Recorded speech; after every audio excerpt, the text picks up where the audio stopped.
El 31 de marzo de 1995, una joven cantante de solo 23 años corría desesperada por el pasillo en un hotel en Texas.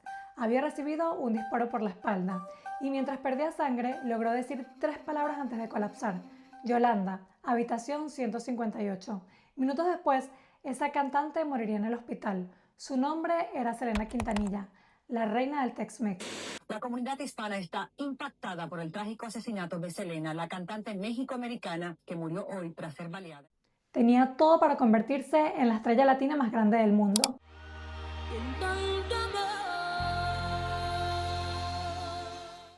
Pero una persona de su círculo más cercano terminó quitándole la vida. Y lo más perturbador de esta historia es que esta mujer había sido durante años una de las personas en las que más confiaba.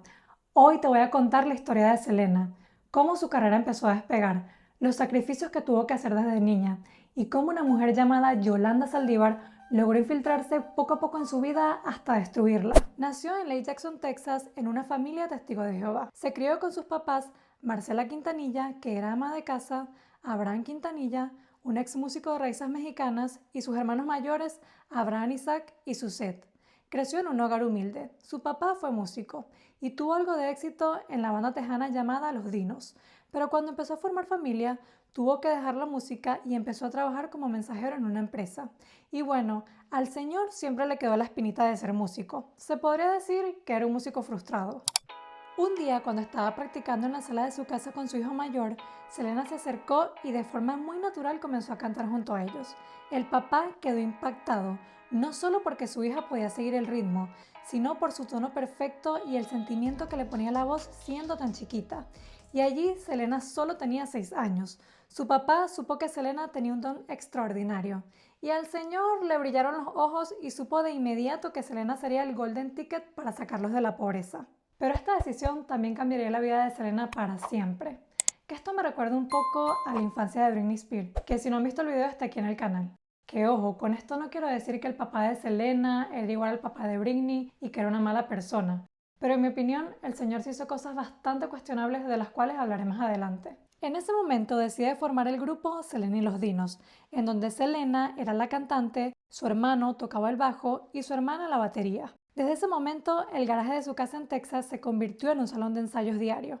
Abraham era muy estricto con la práctica, enfocándose en que aprendieran a interpretar música tejana en español, a pesar de que el primer idioma de los niños era el inglés. De hecho, Selena no hablaba español fluido en ese momento. Su padre le enseñaba las canciones fonéticamente, o sea, ella memorizaba los sonidos, hasta que más tarde aprendió el idioma por completo para conectar con su público. En 1980, cuando Selena tenía 9 años, su papá decidió renunciar a su empleo y usar todos sus ahorros para abrir un restaurante Tex-Mex en Lake Jackson, llamado Papagayos. El restaurante no solo era un negocio de comida mexicana. Abraham instaló una pequeña tarima para que sus hijos tocaran, y desde ese entonces las personas que escuchaban a Selena cantar quedaban encantados con su talento y carisma.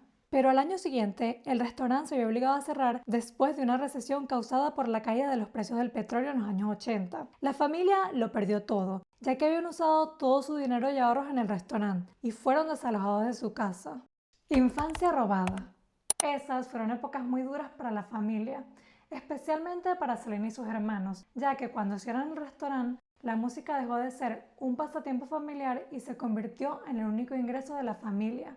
Comenzaron a tocar en bodas, quinceañeras, ferias locales e incluso en las calles, viajando en una camioneta vieja que ellos mismos acondicionaron y llamaron Big Bertha, en donde dormían cuando tenían presentaciones para no tener que pagar hotel. Muchas veces cantaban prácticamente por comida y apenas les alcanzaba para pagar la gasolina. Trabajaban sin parar, pero ese ritmo de vida tenía un precio muy alto y Selena lo pagaría siendo todavía una niña. Las maestras se empezaron a preocupar por Selena porque casi no iba al colegio y cuando iba se quedaba dormida en clases. El grupo tenía una agenda de presentaciones tan apretados que Selena viajaba muchísimo. Cuando hablaron con el papá, él no solo se molestó, sino que decidió sacarla del colegio. Y o sea, ella allí apenas estaba en 8º grado. Obviamente la maestra amenazó con reportarlo a las autoridades, pero el señor Quintanilla solo le dijo que no se metiera en lo que no le importaba. Y aunque es cierto que durante esa época Selena desarrolló la disciplina que le traería el éxito años después, me parece una locura que el papá la sacara del colegio en 8º grado. ¿Ustedes qué piensan? Para el año 1984 grabaron su primer álbum con Freddie Records llamado Selena y los Dinos, que le abrió las puertas del programa de radio El Show de Johnny Canales, el programa más influyente de la música tejana. Pero incluso con su talento evidente, el camino seguía siendo difícil. Selena fue rechazada en muchos lugares, simplemente por ser mujer. En esa época, la música tejana era un género dominado por los hombres, había mucho machismo, y muchos creían que una joven cantante como ella nunca sería un proyecto exitoso, pero estaban completamente equivocados. En muy poco tiempo, Selena y los Dinos se convirtieron en una verdadera sensación en la escena tejana, y en apenas 4 años grabaron 6 álbumes, pero justo cuando su carrera empezaba a despegar, alguien completamente inesperado entraría en su vida. Amor prohibido. En 1989 entra un nuevo guitarrista a la banda, Chris Pérez. Él era el típico chico rockero, pelo largo, chaqueta de cuero, tenía un estilo totalmente distinto al de la música tejana. Selena quedó flechada. Al principio no tuvieron nada, pero las miradas iban y venían y finalmente admitieron que se gustaban. El problema era que el papá de Selena no iba a aceptar por ningún motivo que ella tuviera una relación con nadie. El señor veía más a sus hijos como máquinas de generar éxitos que como adolescentes, y cualquier intento de sus hijos por tener una vida propia, él lo veía como una amenaza. Es por eso que ellos deciden tener una relación en secreto, pero el papá se enteró que estaban juntos y los enfrentó de inmediato. En ese momento estaban en el autobús de gira y Abraham estaba fuera de sí. Le gritó a Chris que era un cáncer para su familia y que lo único que quería era aprovecharse de la fama de Selena. Abraham detuvo el autobús, corrió a Chris de la banda y lo dejó en el medio de la carretera. Selena quedó devastada y en ese momento parecía que la historia entre ellos había terminado, pero Selena estaba dispuesta a desafiar incluso a su propio padre. A pesar de la prohibición, ellos siguieron viéndose a escondidas. Selena llegó a la conclusión de que la única forma de que su padre aceptaría la relación era si ya estaban casados, y por eso se casaron a escondidas en una boda improvisada, y cuando el papá se enteró no le quedó de otra que aceptar a Chris. Es triste que se haya tenido que casar a escondidas para que el papá no le hiciera la vida imposible. Y es que ella nunca tuvo la oportunidad de salir, de tener citas o tener amigos de su edad. Y conoció a Chris porque estaba en el grupo, porque ella nunca tuvo vida más allá de su familia y de la música. En cierta forma, nunca tuvo mucha libertad. El talento, la belleza y el carisma de Selena sobresalían tanto que era cada vez más inevitable su carrera como solista. Varias disqueras y personas importantes en la industria ya tenían sus ojos en Selena. Incluso Sony se peleó por ella. Imagínense el potencial que tenía. Pero ella finalmente firma con EMI Latin y en 1989 sacó su primer álbum como solista llamado Selena, logrando su primer éxito con la canción Contigo Quiero Estar.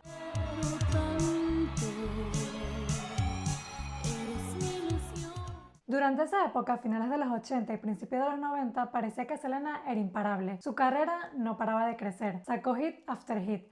Baila esta cumbia. Baila esta cumbia. Mueve. Como la flor. Como la flor. Amor prohibido. Amor prohibido. Murmuran por las calles. Biribiri bam bam.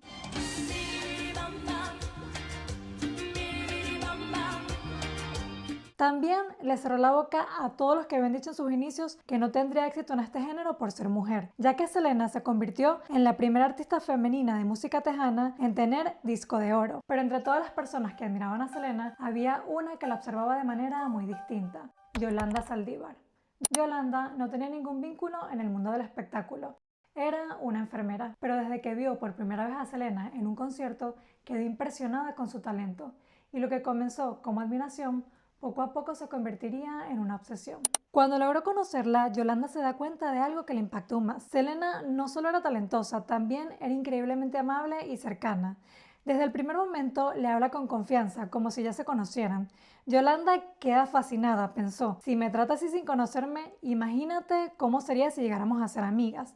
Bien astuta, empezó a maquinar todo. Ella de inmediato se da cuenta que Selena no tenía club de fans oficial, ni merch para sus seguidores, y se ofrece a crear el club de fans. Después de llamar insistentemente al señor Quintanilla, logra convencerlo y ella queda como la presidenta del club de fans, y así logra entrar en el círculo de Selena y se empieza a ganar su confianza y la de su familia. Lo que nadie en la familia Quintanilla sabía es que acababan de abrirle las puertas a la persona que terminaría destruyendo sus vidas.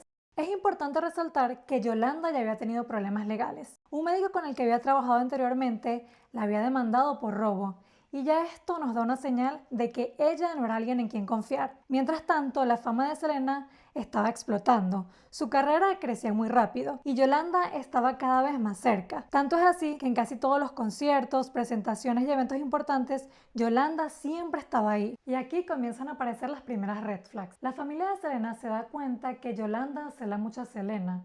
Incluso el padre cuenta que durante los conciertos, cuando los fans intentaban acercarse, Yolanda se ponía en el medio como en una actitud protectora, que el señor Quintanilla le tuvo que decir como que apártate, este no es tu trabajo, para eso se pagan guardaespaldas. Pero Selena nunca vio esto como algo negativo. Para ella Yolanda era simplemente una amiga que la quería proteger. Para ese momento ya eran muy cercanas. Yolanda se convirtió en la amiga en quien Selena depositaba toda su confianza, su confidente, la que la entendía. Recordemos que Selena no tenía un grupo de amigas y ella nunca tuvo el chance de tener estas interacciones sociales, como que no tenía una inteligencia social muy desarrollada. La sombra de la confianza. Como Yolanda ya se había ganado la confianza de Selena y de la familia Quintanilla, el señor Abraham sugiere nombrarla como manager de las boutiques, que por si no lo sabían, el verdadero sueño de Selena era ser diseñadora de modas. Ella desde chiquita le diseñaba ropa a sus muñecas y de hecho muchos de sus outfits icónicos los diseñó ella. Pero como ya les dije, desde que era muy chiquita, el papá la vio como el golden ticket para salir de la pobreza y la presionó a ser cantante. Y él veía esto de las boutiques y de la pasión de Selena por el diseño como una pérdida de tiempo que la distraía de la carrera musical. Como Selena no tenía tiempo para encargarse de las boutiques, la mejor opción fue dejar a Yolanda a cargo. Le dieron acceso a todo: cuentas financieras, dinero, tarjetas, generar cheques. En pocas palabras, Yolanda tenía el control total sobre la administración de las boutiques y del club de fans. Pero desde que Yolanda empezó a manejar las boutiques, empezaron los problemas y aparecieron muchas red flags que lamentablemente Selena no vio. Los empleados se empezaron a quejar porque Yolanda era una persona nefasta. Los humillaba, los despedía sin ningún motivo. De hecho, en una ocasión, todos los que trabajaban en las boutiques querían darle un regalo a Selena como agradecimiento y recogieron dinero para comprarle algo. Yolanda les dijo: no, denme el dinero y yo le voy a comprar algo que le guste. Resulta que le compró un anillo, pero le dijo a Selena que ella sola lo había comprado. Y dato curioso, ese anillo se convirtió en el símbolo de su amistad. Los empleados también se quejaban con la propia Selena de Yolanda, pero ella en ese momento ya estaba muy cegada por Yolanda y muy manipulada. No quería ver lo que estaba pasando. Y aunque las señales empezaban a acumularse, Selena todavía no imaginaba lo realmente peligrosa que era Yolanda. Con Selena también trabajaba el diseñador Martín Gómez, quien era el que le ayudaba a diseñar sus prendas, y aunque él amaba trabajar con Selena, decidió renunciar por el ambiente tan tóxico que generaba Yolanda. Él dice que Yolanda no le daba nada de confianza y cuenta que antes de renunciar mandó a su asistente por un mandado a casa de Yolanda y cuando regresó la asistente estaba muy asustada porque Yolanda tenía todas las paredes de la casa forradas con fotos y pósters de Selena. Obviamente le pareció muy creepy. Sí, imagínate ir a la casa de una mujer de 30 y pico de años que tiene todas las paredes forradas con fotos de su jefa. Esto es evidencia de que claramente Yolanda no estaba nada bien de la cabeza. Y bueno, también empezaron a llegar quejas de los fans que habían pagado su suscripción al club de fans y no habían recibido nada de lo que se les ofrecía con la membresía. Los empleados de las boutiques también empezaron a quejarse de que no recibían sus sueldos. El principio del fin. Todas las quejas empiezan a llegar no solo a Selena, sino que también al señor Quintanilla. Y es allí en donde el señor Quintanilla empieza a investigar y se empieza a dar cuenta de que las cosas estaban chuecas y de que Yolanda no era la persona de confianza que la familia Quintanilla creía que era. Descubre que falta muchísimo dinero, aproximadamente $70,000, y él recopila las pruebas de que Yolanda estaba emitiendo cheques a su nombre y estaba robando de las boutiques. Entonces decide hacer una reunión para confrontar a Yolanda, en donde está la hermana mayor de Selena y Selena. Cuando la confrontan y le preguntan en dónde está el dinero, Yolanda no supo cómo justificarlo. Y hay versiones que dicen que en ese momento Yolanda lo que hace es buscarle la mirada a Selena como diciendo: o sea, haz algo, defiéndeme. Selena no la defiende. Allí como que ella empieza a darse cuenta de quién era Yolanda, pero no del todo. El señor Quintanilla la despide y le dice que ya no quiere que tenga nada que ver con los negocios de Selena y que no quiere verla nunca más. Pero imagínense lo desconectada que estaba Yolanda de la realidad, que el día siguiente va como si nada al estudio de grabación en donde estaba Selena. Y el papá de Selena le tiene que decir: o sea, no puedes estar aquí, ya te dije. Al día siguiente, Yolanda va a comprar un arma y en donde está comprando el arma dice que es porque es enfermera y hay un paciente que tiene familiares muy agresivos y le da miedo y quiere defenderse en caso de que pase algo. Que esto es extraño, ¿no? Y bueno, aquí también te das cuenta de lo mitómana que era Yolanda. Aquí es donde Yolanda trata de ver a Selena solas por primera vez. La cita en un motel, pero en ese momento Selena no estaba en la ciudad y no pudo asistir. Luego la cita nuevamente, pero esta vez en un estacionamiento que era como un punto medio, con el pretexto que ella tenía los papeles fiscales que Selena necesitaba. Y supuestamente en ese momento ella le admite a Selena que había comprado un arma, pero le dice que era para defenderse del señor Quintanilla porque tenía miedo que él le fuese a hacer daño. ¿Ustedes qué piensan? ¿Que en ese momento de verdad Yolanda le dijo a Selena que había comprado un arma? A mí me parece muy poco probable. Unos días después, Selena le dice a Yolanda que va a abrir una boutique en Monterrey y que necesita su ayuda. Entonces viajan juntas a Monterrey. Aquí es imposible no preguntarse por qué Selena, luego de todo lo que pasó, incluso cuando ya la habían confrontado, no cortó el vínculo con Yolanda. Y muchos dicen que es porque Yolanda tenía documentos que eran necesarios para la declaración de impuestos de las boutiques y que Selena esperaba recuperar todos los documentos antes de despedirla definitivamente. Que sí, puede ser, pero yo también siento que fue su ingenuidad y que Selena todavía estaba un poco cegada, porque por más que sea, Yolanda no era solo una empleada, era su amiga, y Selena no quería ver quién era Yolanda en verdad. Y también Selena sentía que sin Yolanda no iba a poder seguir con las boutiques, que más allá de la música, ese era su verdadero sueño. Yo siento que en ese aspecto Selena se sentía un poco sola. A lo mejor pensaba que nadie de su familia le iba a apoyar con las boutiques, porque para ellos lo único importante era la música. Y eso lo veían como una pérdida de tiempo, porque o sea, se me hubiese hecho más lógico que después de lo que pasó, cortara la relación con Yolanda y buscar ayuda en otro lado. En ese momento, Yolanda regresa al arma. Y aquí podemos ver su obsesión por Selena y su mente retorcida. Porque es como que cuando su amistad con Selena se ve amenazada y ya no iba a formar más parte en la vida de Selena, compra el arma. Pero cuando Selena la llama, la regresa. Es como que, ok, si yo estoy en la vida de Selena, ella puede seguir viva. De lo contrario, no. Y bueno, cuando están en Monterrey, parece que Yolanda se roba otros documentos fiscales y Selena se da cuenta. Es aquí cuando Selena empieza a desconfiar de Yolanda.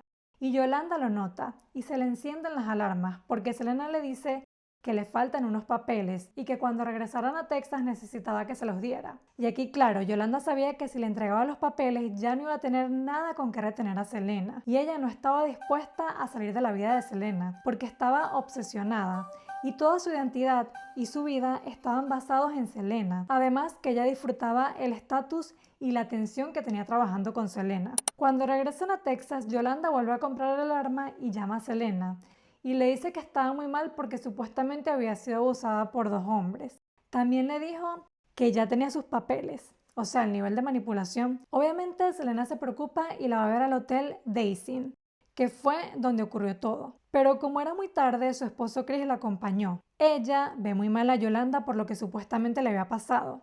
Yolanda le da los papeles, pero cuando Selena llega a su casa se da cuenta que no eran los papeles y no era la primera vez que Yolanda le daba los papeles que no eran. Al día siguiente Selena se despierta temprano, no le dice nada a su esposo y se va a ver a Yolanda. Cuando van al hospital y le hacen los exámenes, se da cuenta que Yolanda le había mentido. No había sufrido ningún abuso. Luego regresan al hotel y empiezan a discutir porque obviamente Selena ya estaba harta, le estaba pidiendo que le diera sus papeles. En ese momento, Yolanda le dispara por la espalda. Selena logra ir a la recepción del hotel para pedir ayuda, pero ya era muy tarde. Había perdido mucha sangre porque la bala le dio justo a una arteria. Y las últimas palabras de Selena fueron: Yolanda, habitación 158. Esta es la versión de Yolanda. En las grabaciones, no es sino hasta 5 horas después que tú mencionas la palabra accidente, cuando uno de los policías que estaba negociando lo sugiere. Yo no necesito decir la palabra accidente. Es como dijo Mr. Tinker. Yo tengo una taza de café y te la tiro arriba de tus piernas y dices, I didn't mean to hurt you. I didn't mean to do it. No quiere decir que lo hice al revés. ¿O dice eso? Es muy triste que la vida de Selena haya terminado de una manera tan trágica. No se lo merecía. Era una persona tan noble, talentosa y tenía todo el futuro por delante. Imagínense lo que hubiese llegado a ser Selena si siguiera viva. Yo creo que sería la artista latina más grande a nivel mundial. De hecho, muchas de las personas que conocen a Selena y su historia años después quedan impactados con su belleza, su talento y quedan en shock con lo que le pasó. Otra cosa que me da mucha rabia es el cinismo con el que habla Yolanda en las entrevistas y los disparates que dice. Y o sea, puedes ver cómo ella disfruta de la atención cuando da esas entrevistas. No sé, esta mujer es muy retorcida. Y el documental que sacaron el año pasado, ya solo el nombre me parece indignante. Yolanda y Selena. O sea, es una falta de respeto para la memoria de Selena. Este documental lo sacaron porque el año pasado Yolanda podía apelar a libertad condicional porque ya habían pasado 30 años de su condena. Y afortunadamente se la negaron porque esta mujer es un peligro para la sociedad. Pero las locuras que dice en el documental que tú te quedas como que... En una parte dice que Selena era la que la buscaba a ella y que Selena no quería que terminara su amistad porque ella tenía mucha información de Selena, porque supuestamente le estaba haciendo infiel a su esposo con un cirujano en Monterrey. Y ella dice que no se robó ningún dinero de las boutiques, sino que todo ese dinero Selena lo usaba para poder ver secretamente a su amante en Monterrey, que nada de esto tiene sentido alguno. Lo más doloroso de toda esta historia es que Selena nunca imaginó que la persona que consideraba su amiga sería quien terminara quitándole la vida. Selena fue una voz que se apagó demasiado pronto. No tuvo tiempo de mostrar todo su talento ni de disfrutar plenamente de los frutos de su esfuerzo. A veces las personas que creemos cercanas esconden intenciones que jamás imaginamos. Selena confiaba con el corazón abierto, creía en la bondad, en la amistad verdadera, y tristemente esa confianza la hizo vulnerable. Pero a pesar de todo, su legado sigue vivo, porque aunque su historia terminó de forma trágica, la música y la alegría que le dio Selena al mundo jamás desaparecerán.